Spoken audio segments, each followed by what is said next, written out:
Quel est le constat que vous faites? Quelle est l'appréciation d'ensemble que Force Lépi, Force Élection fait de la réalisation de la Lépi? Le constat est très clair, que le processus avance, malgré les difficultés, malgré des dysfonctionnements et malgré quelques irrégularités. Expliquez-vous. Bon, vous savez... vous avez dit irrégularité, vous avez dit dysfonctionnement. Je dis irrégularité, j'ai dit dysfonctionnement. Et Force Lépi a été au cœur de ce processus, hein, on l'a dit. À partir d'un certain moment, on a estimé qu'il fallait qu'on trouve le temps pour mieux affiner un certain nombre de choses. Il s'agit simplement que nous avons été pris dans un auto, l'étau des délais. L'étau des délais, c'est ce que nous avons compris. Vous avez dit dans votre introduction liminaire tout à l'heure que la date du 31 décembre, agitée donc comme un chiffon rouge pour utiliser les termes du groupe de travail, fait que, bon, parfois, malgré donc les problèmes qui sont évoqués, parce que nous avons donc dans le miroir ces échéances-là, on avance. On avance. Personnellement, je trouve que nous avons entamé le processus et que la période préélectorale nous a fatalement surpris, ce qui complique les débats. Le groupe de travail a eu à faire un certain nombre de constats, un certain nombre de recommandations. Puisque nous avions nos observations à nous au niveau de Force Lépi, les partis politiques avaient les leurs. Mais le groupe de travail, quand même, c'est le groupe qui a réuni tout le monde, y compris FCB, Union fait la Nation et société civile. Il y a eu des irrégularités, des dysfonctionnements liés à la loi elle-même. Des difficultés d'interprétation contenues dans la loi au départ. D'accord ? Je prends l'article 38 sur les missions de la CPS. Je vais vous lire l'article 38, que la CPS recherche les solutions aux problèmes et difficultés susceptibles d'entraver la réalisation efficiente de la Lépi. Ça, c'est presque un pouvoir qui a été donné à la CPS pour légiférer. C'est un cas de difficulté, parfois, la CPS. Mais il se fait simplement, fatalement, que la CPS a eu des démissions. Ça qui a compliqué un peu le débat. Parce qu'on a estimé que la CPS est l'instance de supervision. Donc les acteurs politiques, la société civile se retrouvent pour régler les questions d'orientation stratégique du processus de la conduite. Mais donc, le consensus ayant été rompu, une certaine partie de la classe politique donc n'étant plus représentée à la CPS. Il se fait simplement que les questions difficiles qu'on doit gérer dans cette instance-là ne le sont plus avec la participation de tout le monde. C'est la complication essentielle du processus aujourd'hui. Vous savez, au niveau donc de la cartographie censitaire, on a dit que tous les ménages n'étaient pas dénombrés, on a dit que tout le monde ne savait pas manipuler les GPS. La cartographie censitaire a eu un peu d'insuffisance. C'est connu. Il y a des choses que la CPS et la Mirena ont pu corriger, mais d'autres ne peuvent plus être corrigées. Il faut le reconnaître. Il y a certaines choses qu'on ne peut plus corriger. Mais en réalité, dans son essence et dans son esprit, la cartographie censitaire devrait faciliter la mise en œuvre et la réalisation donc du recensement porte-à-porte.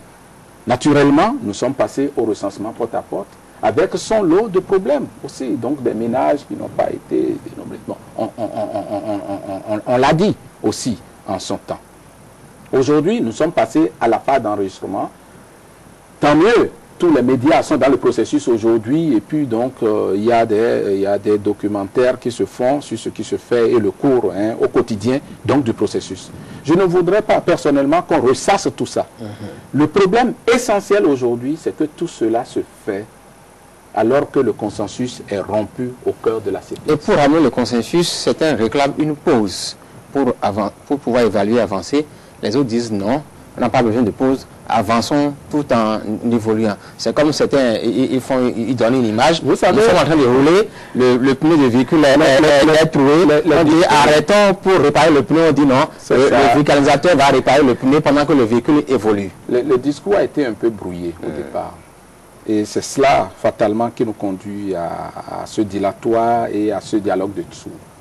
Vous savez, la loi abrogatoire donc introduite par l'opposition au départ, a vraiment embrouillé l'opinion. Un peu embrouillé l'opinion.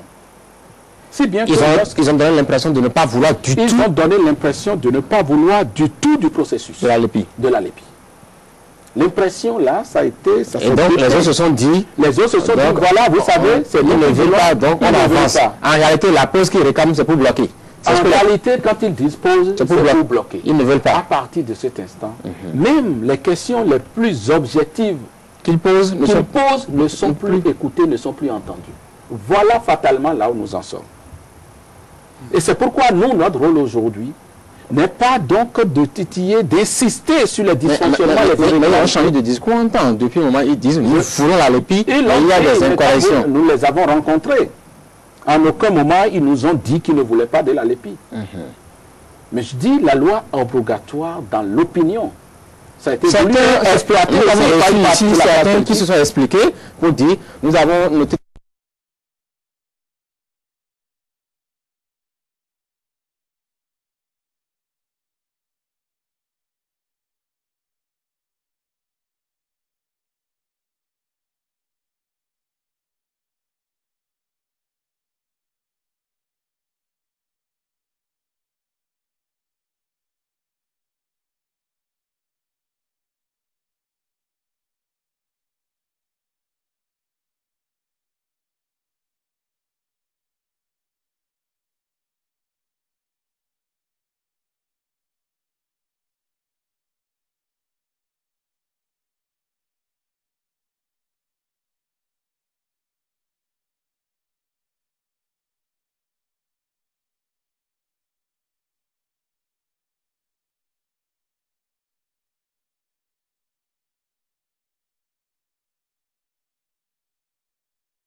Il y a des techniciens qui sont au niveau de la Mirena, au niveau du Parel, qui peut-être, je ne les ai pas écoutés ces derniers moments, qui disent que techniquement c'est encore possible.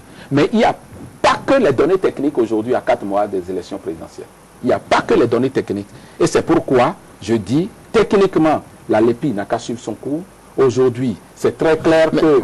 Vous, à votre niveau, quand on dit techniquement c'est possible, il faut un délai minimum, je crois, tel qu'on avait commencé de 2 semaines au moins par aire opérationnelle. Ouais. Alors, si on est en train de faire dans le Monocoufo maintenant, et il faut un minimum de 2 semaines par aire opérationnelle, il est évident qu'au 31 décembre, on aura à peine fini à ce niveau, la dernière aire opérationnelle. Il faudra un temps pour le dédouanage, il faudra un temps pour l'affichage des listes, il faudra un temps pour les recours, avant de savoir que la liste est bouclée. Or, la même loi sur la République dit qu'il faut qu'on ait bouclé tout le processus au moins à 2 mois des échéances. C'est-à-dire que si le début janvier, la liste n'est pas validée, remise sans contestation aucune, est-ce qu'il est possible de l'utiliser pour les élections? Vous savez, la question.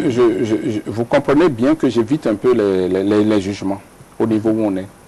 Parce que ce problème-là, nous avons affirmé nos positions. Nous avons affirmé nos positions sans détour, hein, nous l'avons dit de façon très claire.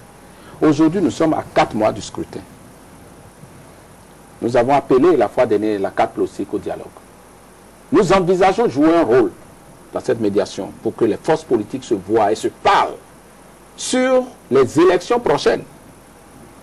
Je ne dis pas nécessairement sur la LEPI. Naturellement, à cette occasion, la LEPI sera abordée. La LEPI n'a qu'à continuer son cours, mais avec quelle liste nous allons au scrutin prochain. Est-ce que vous voyez? Même si je vous démontrais que nous allons venir au scrutin prochain, avec la LEPI. On peut d'ailleurs vous souhaiter une bonne chance, quand déjà il n'y a pas de dialogue chez nous. Mais j'ai 2 petites questions pour vous. La première, est-ce que le scénario Wahala que vous aviez annoncé, vous autres, à force LEPI, force élection, est en train de se préciser? Ça, c'est la première question. La seconde question, comment est-ce que vous faites? On a l'impression que vous êtes entre le marteau et l'enclume. C'est les mêmes bailleurs qui financent AGER continue, la LEPI là, la LEPI controversée, et que vous dénoncez. C'est les mêmes qui vous financent. À partir de ce moment, comment est-ce que vous faites? Ça fait 2 questions. Bon, ça fait 2 questions. Hein. Bon, vous avez dit que le scénario Wahala se précise. Je n'avais pas utilisé... Je demande si cela se précise. Non, je ne peux pas utiliser le terme précision. C'est comme si il y a une certaine... non, mais si rien n'est fait, tout de suite et maintenant, fatalement, il y a plus de chances qu'on évolue vers le Wahala que les autres scénarios. Les deux autres scénarios, c'est le Alafia, ce que l'on envisage dans la discussion que nous pensons que la classe politique va faire ici et maintenant tout de suite. Il y a l'autre, la tortue sur le dos, où le processus continue tel qu'il se fait. Le 31 décembre, la LEPI est faite, et puis donc voilà, c'est validé, et puis donc peut-être avec les concertations électorales, les postes électorales qui vont en découler. C'est la tortue sur le dos. Donc voilà. Et le Wahala, où tout s'enlise maintenant avec les marges que nous sommes en train d'observer, tout ça. Il faut éviter le Wahala. Et à notre avis, la tortue sur le dos, il faut l'éviter.